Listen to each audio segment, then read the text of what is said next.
Hey YA nerds, it's me Kaye again with another episode of Kaye Reads a Lot. Still have to nail down that beginning, I don't know what I'm doing anymore. We are in week 4 of quarantine, and week 4 of me losing my mind over how long my hair is getting. Tomorrow I'm probably shaving my head. I guess you'll find out next week when I put an episode up. For today we are talking about Birthday by Meredith Russo. This is actually the second book I've read by her. I wanted to talk about her first book, her debut novel, If I Was Your Girl, which is awesome. Both books are about trans issues. Both books have a main character who is trans. Although in If I Was Your Girl, the main character has already transitioned or started to transition by the beginning of the novel. And then it follows like her dealing with the issues with that follow that, or, you know, the problems, I guess is the word that I don't really want to use, but it's the word I'm going to use. And how she deals with her past and faces her future. Birthday is very similar, except it's about two different characters. One of them is trans and coming to terms with her gender identity, as opposed to what she was designated at birth. I am fumbling with this. I'm so sorry. I'm really trying not to. But so that's really the main difference between the two of them. If I Was Your Girl actually won the Stonewall Award for Young Adult Fiction, which is fascinating and amazing and fully deserved. I read the book and I couldn't put it down and I loved it. So, not that I am the reason that it deserves an award, but I think that it was really well written. I think it did a lot for not just diversity, but inclusion of like LGBT issues that really don't get a lot of discussion in YA books. We're seeing a lot more now in the last couple of years. We're seeing a lot more books about trans characters and non-binary characters. Only a couple of years ago, we really were not seeing that kind of representation. So I think Meredith Russo kind of helped spearhead that, and I think these books are wonderful. I think you should read either of them. I will get into the review of Birthday in a second. I also wanted to give a shout out to Meredith Russo's first book, because supposedly, at least I heard, that it is the first book about a trans character to feature a trans model on the cover of the book. I think that's awesome. I think that's amazing. And I talked about book covers a little bit in like my last video about how like the marketing behind a book cover is important because it makes you want to buy the books. So I think, I don't know if that necessarily helps with the book, but I think it helps with like, you know, people being like, oh my God, I could be on the cover of a book. Like, it helps open up your eyes to other people, and also people who are trans, when they see something like that or hear something like that, it helps them be seen. And I think that's really important. And I think that's a lot, there's a lot to talk about with like diversity and inclusion and representation of minority populations. That's the word. Can you tell that I haven't been sleeping? Alright, so let's talk about Birthday. Here's the cover again, the very lovely cover. So we have the two main characters on the cover. We have Eric and Morgan. And yeah, so there's the beautiful cover. This book was published last year in 2019 on May 21st when we had happier times. It is about 288 pages, so it's a pretty quick read. It is a book that switches back and forth between the two main characters. And the other thing I really liked about this book that's kind of different, it's first person point of view from each character, but it only focuses on one day a year. It only focuses on their birthday, which is in September. So every September on their birthday, we get a chapter in the book. And it starts, I think, when they're, oh gosh, I don't remember how old they were, when they were 13. So it starts when they're 13, and I think it ends around when they're like 18, something like that. So it follows these two kids as they grow up together. And the fascinating thing, well, yeah, so that's what I want to talk about with like the way this book is made. I purchased this book because it was on sale. But also I had read, like I said, I had read her first book and I was like, I want to give this book my money. It deserves it because Meredith Russo is a really great writer. So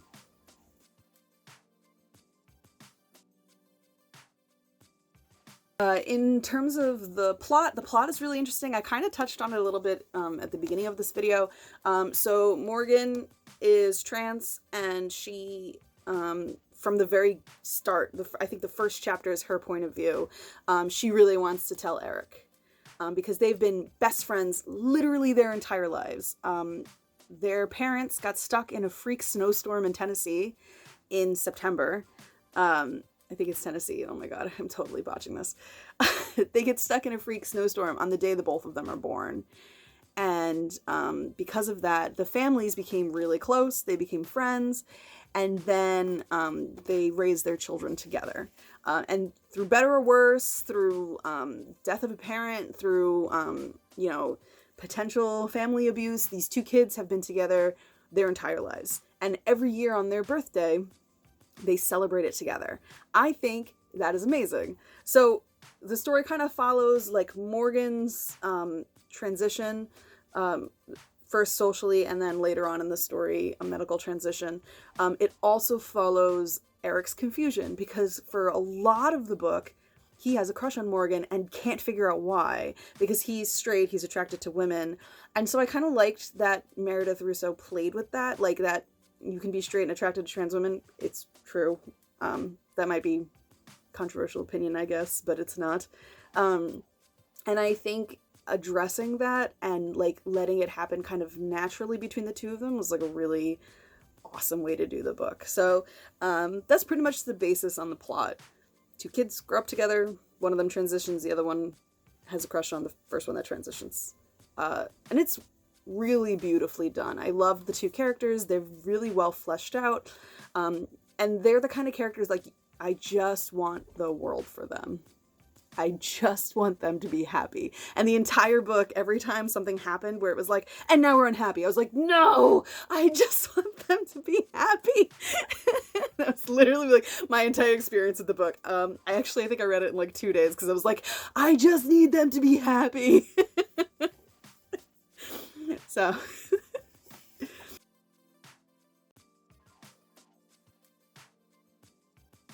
Okay, for tropes, I have kind of a lot. This week, it's like a hit or miss with a lot of them.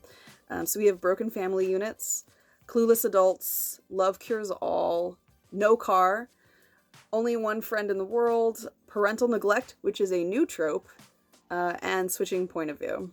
I kind of added parental neglect because a lot of books deal with that, or they deal with like absentee parenting, and I kind of figured I'd like put that under an umbrella term. But yeah, so as always with the tropes, I'll put the description down below, the definitions for each of these in the description down below.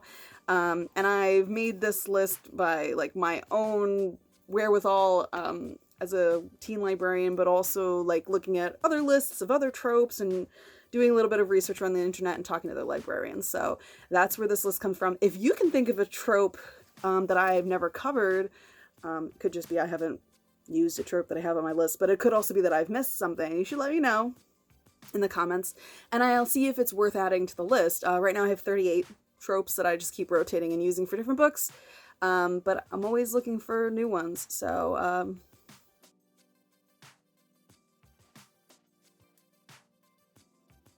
Okay, so for Readalikes, we have 2 different sites I'm still using. I'm still using Goodreads and Novelist. I actually agreed with both of those sites this time. Usually with Goodreads, I'm kind of like, oh.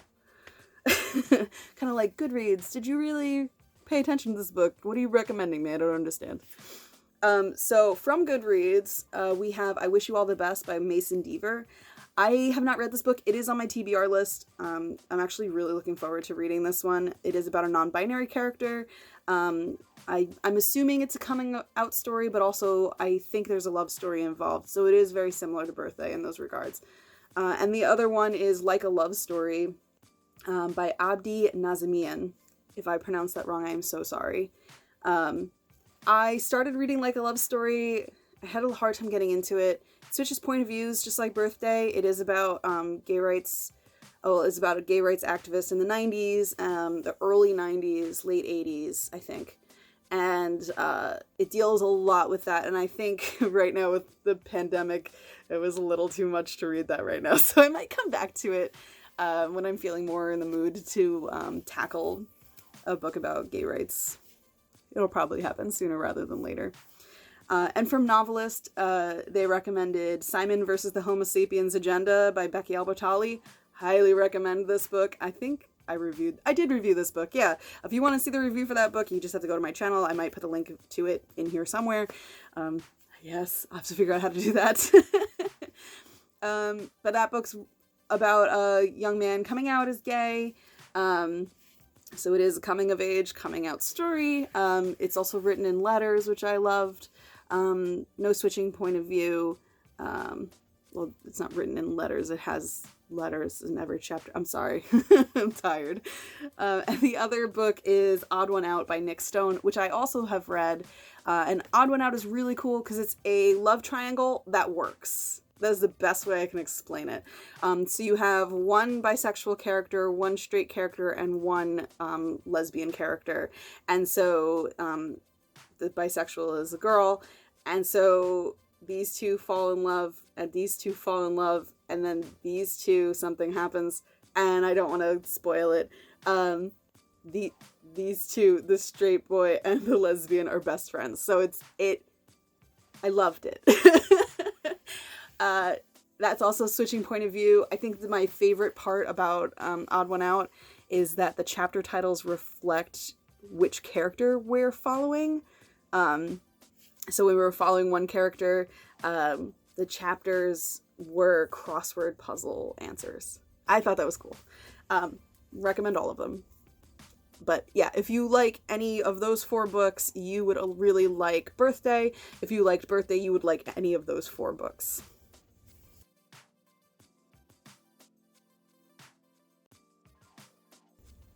So rating time! Surprise, surprise, it gets a 10 out of 10! Again, because I'm only reviewing books that I currently have at home, I can't really give a fair review because I only keep books that I really loved. So for now, I guess everything's getting a 10 out of 10, and that's just going to have to be how it is. So that's all I really have to say about Birthday. Look at the beautiful cover again. The beautiful babies that I just want to be happy.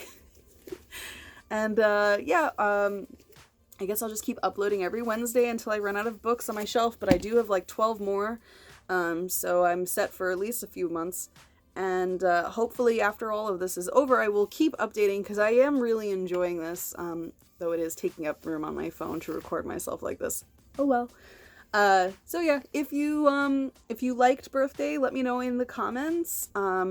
If you have read that book or any of the Readalikes, please tell me. I'd love to have a book discussion right now with anybody, somebody, anybody. And yeah, so I hope you enjoyed it, and peace out, YA nerds.